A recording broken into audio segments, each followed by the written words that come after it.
Vamos lá, pessoal, tratar agora de direitos fundamentais em espécie, tá? Vamos analisar o artigo 5º e os seus incisos, sempre levando em consideração a doutrina e a jurisprudência e, obviamente, né, lembrando a vocês todas aquelas pegadinhas, aquelas trocadinhas que as bancas dão, que muitas vezes leva você a perder a questão. Então, sem maiores delongas, vamos conversar logo com o nosso artigo 5º, o caput do artigo 5º, e em seguida a gente passa para os incisos, tá certo? Vamos lá conversar. Olha aqui, pessoal.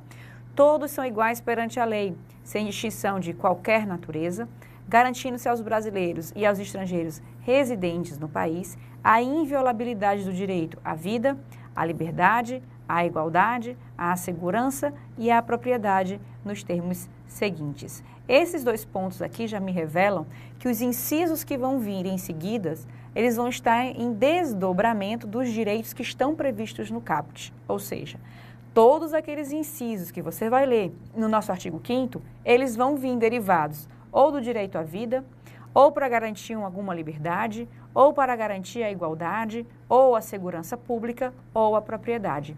Todos os direitos que estão no artigo 5º, portanto, eles se revelam de alguma forma dentro de uma dessas categorias: vida, liberdade, igualdade, segurança ou propriedade, ok? Outra observação que a gente tem que fazer, que nós já fizemos, e eu tenho apenas que te relembrar, é que, apesar do nosso caput falar garantindo-se aos brasileiros e aos estrangeiros residentes no país, os direitos fundamentais que estão aqui no artigo 5º, eles são para os brasileiros e para os estrangeiros que estejam no território brasileiro, independentemente de serem residentes ou não, tá? Independentemente de estarem em trânsito ou não, basta estar no território brasileiro.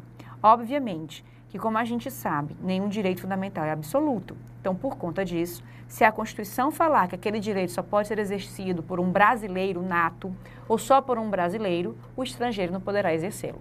Mas a regra é que, se não houver nenhuma ressalva, brasileiros e estrangeiros que estejam meramente em trânsito poderão, sim, exercer aquele direito, ok? Outra observaçãozinha que a gente tem que fazer, já aproveitando esse gancho da relatividade. Todos são iguais perante a lei, sem distinção de qualquer natureza.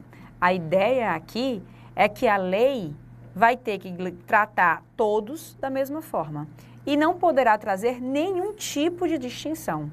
Como eu te falei, direito fundamental é relativo e muitas vezes essa distinção vai ser necessária para que esse tratamento igual que a lei tem que dar seja realmente igual. E aí, para eu te explicar, eu já tenho que entrar em direito de igualdade, né? O nosso primeiro direito aqui é analisado, vamos lá conversar sobre ele, igualdade ou isonomia. Pessoal, esse é um dos direitos mais teóricos que a gente vai ter aqui no artigo 5º. Esse é um direito que, como eu já te falei, que eu vou ficar te orientando, dá certo você ir para o livro. Por quê? Porque a Constituição fala muito pouco na aplicabilidade desse direito. Ela não traz muitas balizas, muita orientação para que a lei possa trazer a real isonomia. Na verdade, ela vai dizer que o fulano e fulano são iguais, que não pode haver distinção e tudo. Mas, às vezes, vai ser preciso essa distinção e ela não diz como é que essa distinção vai ser feita. Então, esse é um dos direitos mais teóricos, talvez um dos direitos que nós vamos ter aí jurisprudência envolvendo, nós vamos ter uma boa parte de assuntos, né, em livro tratando sobre direito, discutindo certos casos de isonomia, né, o próprio STF analisando essa quebra de isonomia ou tentando garantir essa isonomia em outros casos, enfim, muito pano para manga para a gente conversar. E aí a gente já começa exatamente nessa nossa noção de isonomia. E para que você entenda, eu tenho que primeiro tirar da sua cabeça uma construção que foi feita ao longo do tempo. Você já ouviu falar muitas vezes que a discriminação é uma coisa ruim, principalmente quando a gente está falando da raça negra, né? A ideia do preconceito, da injúria, né? Da discriminação racial, o próprio termo já traz essa noção. E aí eu quero te deixar bem claro que discriminação nem sempre vai ser uma coisa ruim. Eu quero que saia da tua cabeça essa ideia de que discriminar é violar uma regra, discriminar é violar a Constituição, é violar a lei, e na verdade não é. Por quê? Porque a igualdade, quando a gente vai analisá-la superficialmente, você que nunca viu direito constitucional deve ter isso na sua cabeça, igualdade, garantir a igualdade é tratar todo mundo igual. Você vai ver essa ideia de Poder concorrer no concurso público. Eu quero concorrer como todo mundo concorre, né? Você vai querer ter essa impessoalidade, né? Daí a impessoalidade do direito administrativo ser sim um desdobramento da igualdade. A exigência de licitação, um desdobramento da impessoalidade, que já é um desdobramento da igualdade, né? Essa ideia de tratar todo mundo igual, de não fazer distinção, de não ter, né, os privilégios, isso daí é o que para você que nunca viu direito constitucional realmente conceitua a igualdade, tratar todo mundo igual. Acontece, pessoal, que muitas vezes esse tratamento igual, ele não vai favorecer aqueles que estão em situação de desfavorável, que estão numa situação que alguém está com uma vantagem e eu não estou com essa vantagem. E eu vou concorrer igual com ele? Ele com essa vantagem e eu sem essa vantagem? Como é que pode? Por exemplo, vamos fazer aqui uma prova física entre homem e mulher. O homem vai ter que levantar, vai ter que fazer uma barra, aquele, né, exercício aqui que a gente puxa a barra e leva até o peito. Provavelmente, se a gente colocar 10 homens e 10 mulheres para fazer isso, provavelmente 7 homens vão conseguir e provavelmente 3 mulheres vão conseguir. Pouquíssimas vão ser as chances das mulheres conseguirem executar esse exercício. Por quê? Porque é um ato que vai envolver muita força muscular, tanto de braço, como de core, como de tudo, para você conseguir fazer esse empuxo. E o homem, por já ser mais forte fisicamente, pela própria formação genética, vai ter uma vantagem. E como é que eu vou tratar, então, nesse caso, a isonomia? Não vai dar para tratar eles iguais. Como é que eu vou tratá-los iguais numa situação em que eles são diferentes?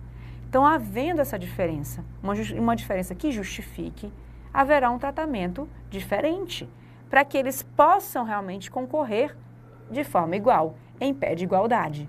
Ou seja, se essa prova física for para, por exemplo, você passar num concurso público, eu vou exigir do homem uma barra e nem vou exigir isso da mulher. Ou vou exigir do homem 2 barras e vou exigir da mulher uma meia barra, botar só o queixo, para poder garantir que eles possam, de alguma forma, ser avaliados de acordo com a realidade deles, né? De força física diferenciada. Então, o que eu estou dizendo para vocês? Se realmente houver igualdade de armas, haverá igualdade de tratamento. Se não houver igualdade de armas, haverá uma diferença no tratamento para que haja uma real igualdade, para que no exercício daquele direito realmente possa ser visto como uma efetiva igualdade.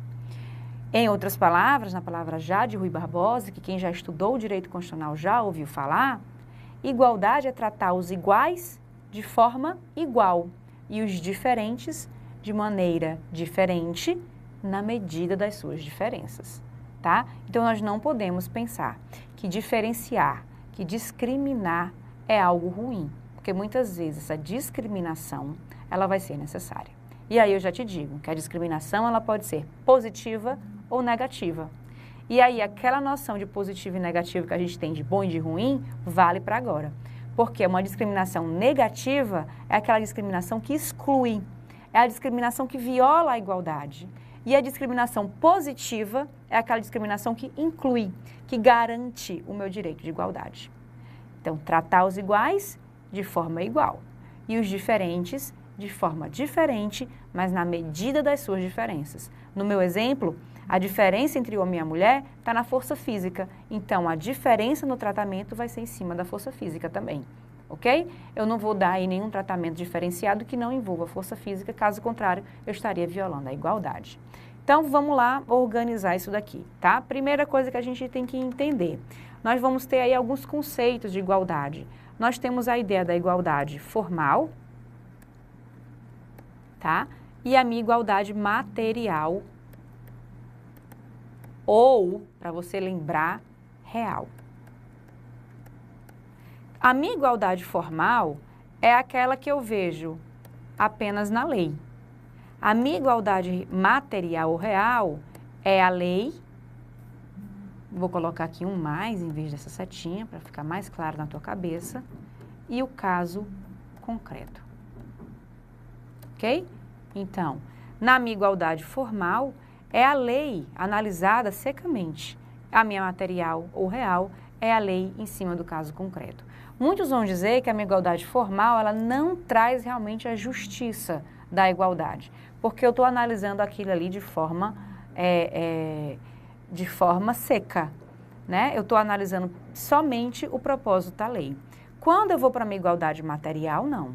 Eu vou analisar se há alguma diferença naquela situação concreta para justificar um tratamento diferente e garantir esse tratamento diferente. A formal, a gente não pensa nisso daí. Por isso que hoje, aquela igualdade trazida pela Constituição Federal, que a gente vai falar que é realmente a igualdade, o direito à igualdade, o direito fundamental à igualdade, é a igualdade material real. Porque é ela que vai me permitir discriminação positiva, tá? A minha discriminação positiva, que envolve a noção de inclusão. É eu tratar diferente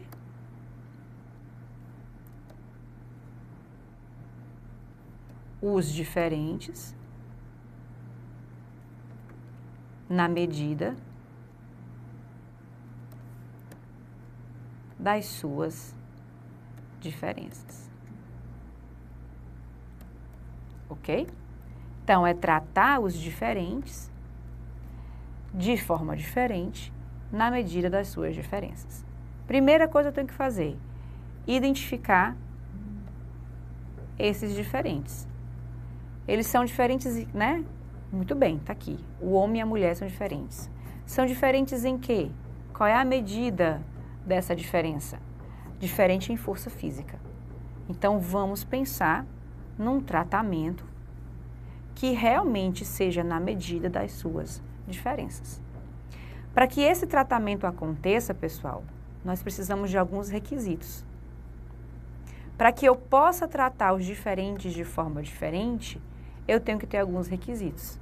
Ou seja, para que essa discriminação positiva, que visa a inclusão, realmente seja materializada, isso não pode sair da cabeça de quem está lá no setor administrativo, de quem está fazendo a licitação, de quem está fazendo o concurso. Tem que existir necessariamente alguns requisitos para que isso seja legal, para que isso seja realmente constitucional. Primeiro, tem que ter previsão em lei. Tem que ter uma lei dizendo, nesse caso, o tratamento é diferente. Nesse caso, fulano vai ser tratado assim e cicrano vai ser tratado dessa forma. E ainda, tem que ter proporcionalidade. Por exemplo, o teste de barra é um teste que é muito difícil de uma mulher exercer, conseguir fazer. Em algumas provas ele é até mesmo dispensado. Mas a corrida não é. Mas a corrida, logicamente que o homem vai ter mais facilidade na corrida, porque ele tem mais força muscular, e a força muscular que gera a propulsão, e é nessa ideia da força muscular que ele vai poder conseguir correr maiores distâncias e até mesmo mais rápido. Então, o que eu vou fazer na corrida? Eu vou aumentar a distância para o homem, ou eu vou diminuir o tempo de uma distância para o homem, mas ambos irão correr. Na barra, eu posso dizer que eu exigi do homem uma barra e não exigir da mulher aquele teste. Mas na corrida eu vou exigir porque ambos conseguem correr. Aí eu posso fazer essa variação. Ou eu aumento a distância para o homem, a mulher corre 1 km, o homem corre 1,4 km, ou eu vou diminuir o tempo do quilômetro. O homem faz o quilômetro em 7 minutos e a mulher vai fazer em 7,5. Pronto, não tem problema nenhum. Eu posso fazer essa diferença, tá? Então, tem que ter uma previsão na lei e essa diferença, esse tratamento diferenciado, ele tem que estar dentro da proporcionalidade, né? Do nosso princípio da proporcionalidade, que eu não vou conversar agora com vocês. Mas o que é a proporcionalidade? É analisar aquele caso e chegar com uma medida adequada para aquilo ali, sem dar vantagem para um e nem para outro. Simplesmente buscar essa igualdade, né? Equiparar as armas. Esse é o termo, né, que a gente escuta na doutrina, é a ideia de equiparação de armas. A Sênia parece que é uma guerra. Não, não é guerra. É de mecanismo para o exercício daquele direito, tá? É equiparação de armas. Essa é a ideia da proporcionalidade. Então, o meu tratamento diferente, a minha discriminação positiva, ela tem que seguir aí esses requisitos, tá? De equiparação de armas. Muito bem. E aí, pessoal, nós vamos ter uma série de decisões do STF envolvendo aqui o nosso princípio da igualdade e da isonomia. A primeira delas diz respeito à minha união homoafetiva. A Sênia, união homoafetiva com o princípio da igualdade, sim. Por quê? Por que que os heterossexuais têm direito de escolher o seu parceiro e os homossexuais não têm direito de escolher o seu parceiro, né? Então, apesar de ser aquele tema, né, muito delicado hoje em dia, porque ninguém pode falar nada contra que vem logo a peste de homofóbico, né? Não importa para o Estado brasileiro se a religião acha ruim, se a sociedade acha ruim, ou o que quer que seja. O que importa para o Estado brasileiro, para a nossa Constituição Federal, é que no nosso artigo 5º, nós temos lá no inciso 5º, o pluralismo político como um dos nossos princípios fundamentais. E o pluralismo político permite a convivência harmônica de ideias. E a convivência harmônica de orientação sexual se envolve nesse contexto. Além disso, pessoal, lá no meu artigo 3º, vocês vão ver que a gente tem a obrigação, no inciso 4º, de promover uma sociedade livre de qualquer preconceito, de raça, cor, idade, credo ou qualquer outra forma de discriminação, inclusive a de orientação sexual. Então, em cima dessas duas ideias, como o princípio de igualdade, não é direito da orientação homossexual poder se unir em uma união afetiva. É, na verdade, dever do Estado garantir que esses indivíduos possam, sim, se unir em uma união homoafetiva. Seja uma união estável, né, que é a chamada união homoafetiva, seja através do casamento. Porque todos são iguais e, nesse caso, não se pode fazer diferença. Não existe uma situação diferente que justifique um tratamento diferente. A orientação sexual, ela não é justificativa para um tratamento diferenciado diante das leis brasileiras no que diz respeito à união de um casal, tá? Em casamento ou uma união homoafetiva. Arsênia, mas o artigo da Constituição que fala que a união estável é entre homem e mulher, ele chamou de união estável aquela união que não tem um casamento formalizado, que é feita entre o homem e a mulher. Entre o homem e a mulher eu chamo de união estável, mas não é porque eu chamei de união estável aquela união entre homem e a mulher que eu excluí as outras formas de união. Isso não existiu.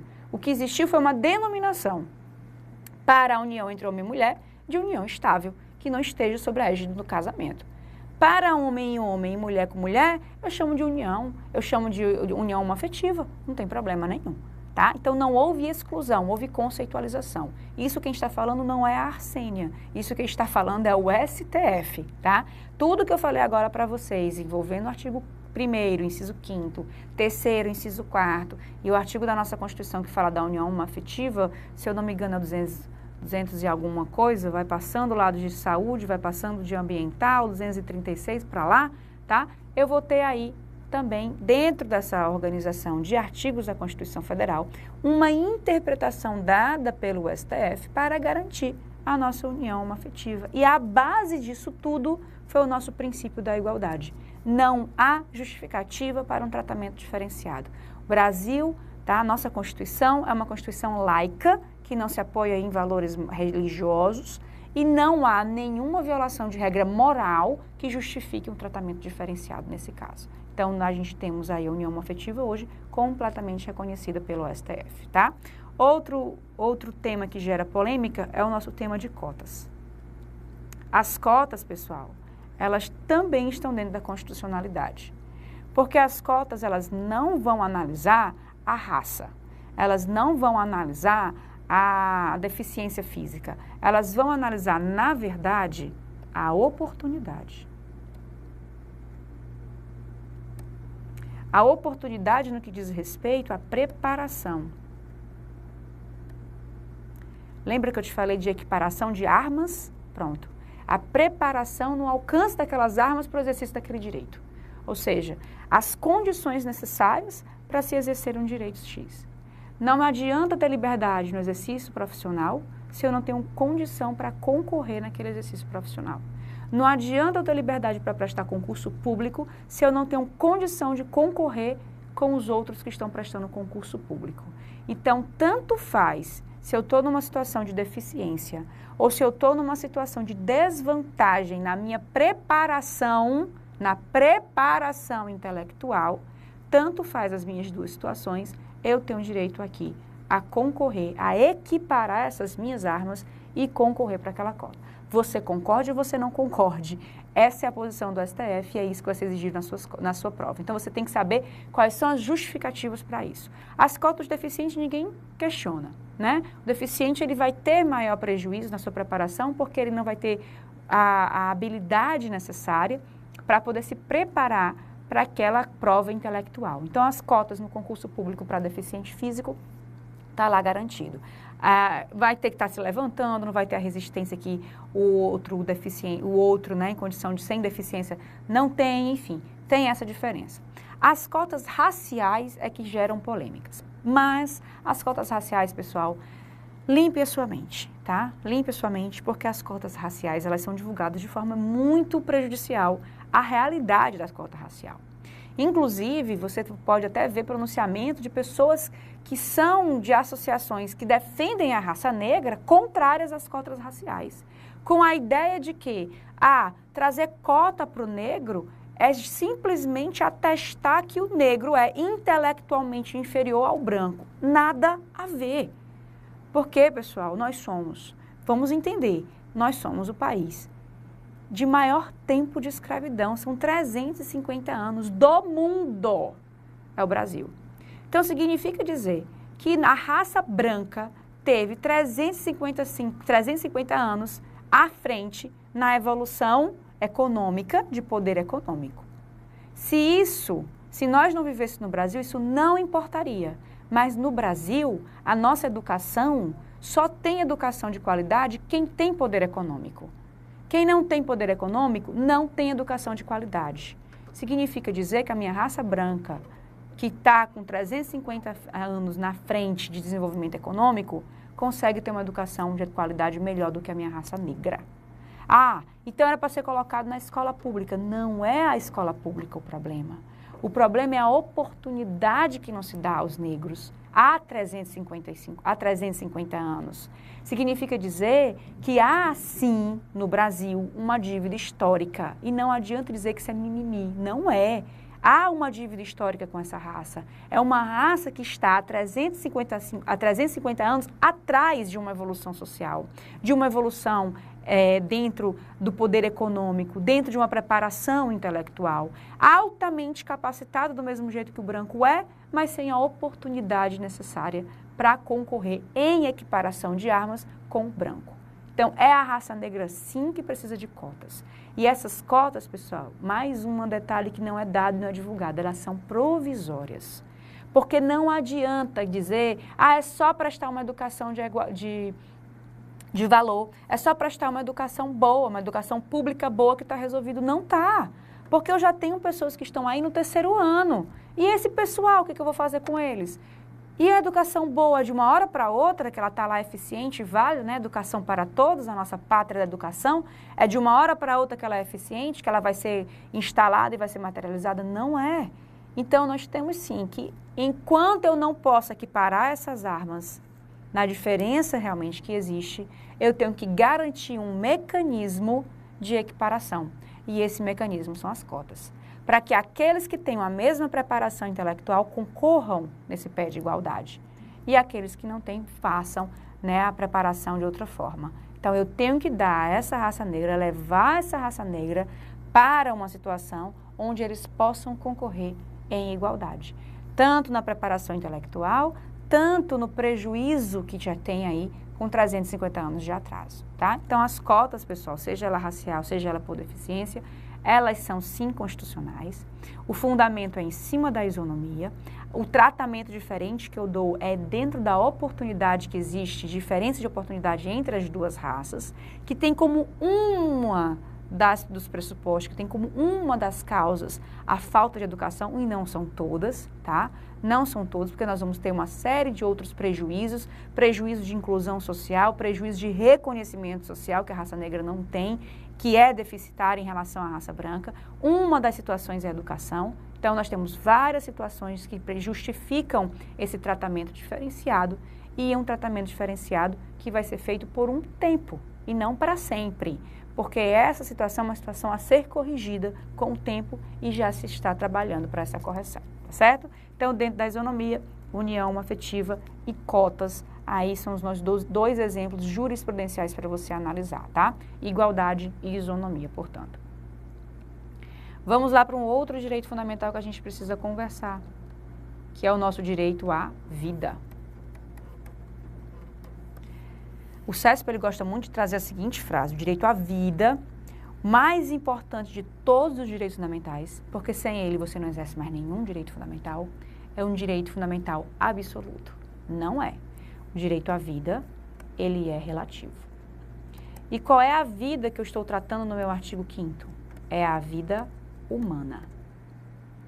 Tá? É a vida humana, que é protegida, mas não é protegida em grau absoluto, é relativo. Outra coisa que a gente tem que entender, essa vida humana não é estar vivo respirando, ela tem que ser analisada à luz da dignidade da pessoa humana. Então, essa vida humana, ela tem que ter aí, gente, um mínimo existencial garantido. Tem que ser uma vida humana que tenha um local para morar, tem que ser uma vida humana que tenha o que comer, tem que ser uma vida humana que tenha uma saúde a ser garantida, a oportunidade de trabalho, tem que ter aí uma dignidade da pessoa humana. Então, todas essas políticas públicas envolvendo a inclusão social que a gente vê, esses serviços públicos que a gente vê, estão aí analisando o nosso, tentando concretizar, realmente materializar essa proteção à vida do artigo 5º, tá? E aqui eu preciso te trazer uma observação.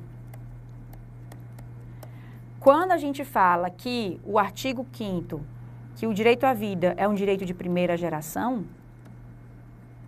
eu vou lembrar para você que a primeira geração é uma geração de direitos negativos, estão lembrando? Onde o Estado ele tem que ser o quê? Omisso, permitir que aquele direito seja exercido. Eu não posso fazer esse raciocínio com o direito à vida, porque o direito à vida ele não é o Estado permitir que você fique vivo, não é tirar a sua vida, não é. É garantir uma vida digna. Então, apesar de ser um direito de primeira geração, eu tenho aqui uma exceção na contraprestação do Estado. O Estado ele tem que atuar positivamente para garantir o meu direito à vida. E não confundo direito à vida com direito à saúde, não confundo meu direito à vida com meu direito à educação. Direito à vida é uma coisa, saúde é outra, educação é outra. Podem fazer parte, tá, da concretização dessa dignidade da pessoa humana. Mas aí eu já tenho um outro fundamento, dignidade da pessoa humana. A vida são aquelas situações onde a sua vida está em risco e o Estado tem que atuar para garantir a sua vida. E essa vida de forma digna, né, com um mínimozinho básico. Então, muitas vezes, apesar de ser um direito de primeira geração, eu vou exigir do Estado essa atuação positiva, ok? E aí, as minhas relativizações do direito à vida, tá? O direito à vida, portanto, ele é relativo e vão existir situações de relatividade. Primeira situação de relatividade, legítima defesa, tá? Se a sua vida estiver em risco, você pode tirar a vida do outro. Legítima defesa. Segunda relativização que a gente tem, as hipóteses de aborto que nós temos no nosso Código Penal, tá? Tanto aquele aborto por estupro, como o aborto chamado de eugênico, aquele aborto que coloca a vida da mãe em risco. São as minhas duas hipóteses de aborto, né, que permitem aí a relativização da vida, porque a vida dentro do colo uterino, né, a vida dentro do útero, na verdade, ela é uma vida também protegida pela lei. Então, tanto a vida intrauterina como a extrauterina está aqui protegida, tá? E aí a gente vai ter as situações onde se discute o direito à relativização da vida, onde não há relativização. Tipo, eutanásia. Não existe eutanásia no Brasil. O que existe é morte cerebral. E morte cerebral é aquela atestada por 3 médicos especialistas que informam, né, conseguem comprovar que não há atividade cerebral naquele indivíduo. E se não há atividade cerebral naquele indivíduo, não tem como a vida dar continuidade. Ele está mantido por aparelhos. E aí, nesse caso, houve uma morte legal. A morte cerebral é uma morte legal, não é uma morte natural, tá? É a morte reconhecida pela lei e pode-se desligar os aparelhos. Não é eutanásia, tá? É diferente. Eutanásia é a pessoa estar viva, consciente, com o cérebro funcionando e eu tá afim a vida dela, tá? Outra coisa onde não há a relativização do direito à vida, quando houver o meu direito à crença envolvido, tá? Os nossos testemunhos de Jeová, que não concordam com a transfusão de sangue, tá? Eles não podem abrir mão do seu direito à vida. O que acontece, pessoal, é que muitas vezes eles chegam desacordados, são menores incapazes, ou estão em coma, enfim, vão fazer uma cirurgia e aí dão uma procuração para alguém responder por eles, ou os pais responderem pelos filhos e dizer que eles não podem ser transfundidos, não podem ter transfusão de sangue, porque viola a crença dele. Nenhuma procuração subsiste, nenhuma representação subsiste nesse caso. Nesse caso, quando o indivíduo não tem vontade própria para manifestar por ele mesmo, tá? Nesse caso, prevalece o direito à vida. Então, entre crença e vida, a vida vem prevalecendo, tá? O que pode acontecer é o maior consciente se recusar a um procedimento médico. E aí, nesse caso, ele se recusa a um procedimento médico, como qualquer pessoa pode se recusar, e nesse caso prevalece a crença. Agora, menor e inconsciente, ou maior e incapaz, não pode. Prevalece aí o nosso direito à vida, tá? Outra situação, pessoal, onde não há agora violação ao direito à vida.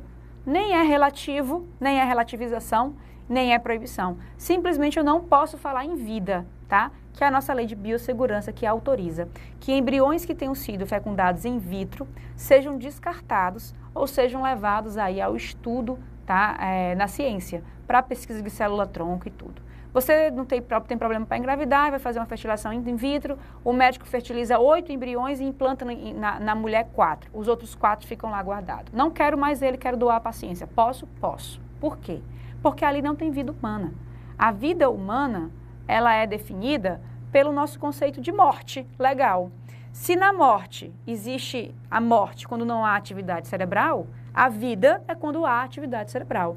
E o embrião fecundado in vitro, não há atividade cerebral. Se não há atividade cerebral, significa dizer que eu não tenho vida humana e não há nenhuma dessas proteções que nós estamos falando aqui. Não se insere nesse direito, não se discute à luz disso daqui. Se não há vida humana, pessoal, aí a lei vai regulamentar da forma como ela regulamentar. Mas, de acordo com a vida humana, a proteção à vida humana, isso não vai subsistir, tá? E, puxando já essa ideia, nós temos uma jurisprudência do STF, que é tanta jurisprudência que envolve a nossa lei de biossegurança, que eu falei para você. Embriões fecundados in vitro podem sim ser descartados ou ser entregues ao estudo da ciência. E o do meu feto anencéfalo. A ideia da anencefalia, tá? A anencefalia, pessoal, é a gestação onde o meu feto não tem cérebro.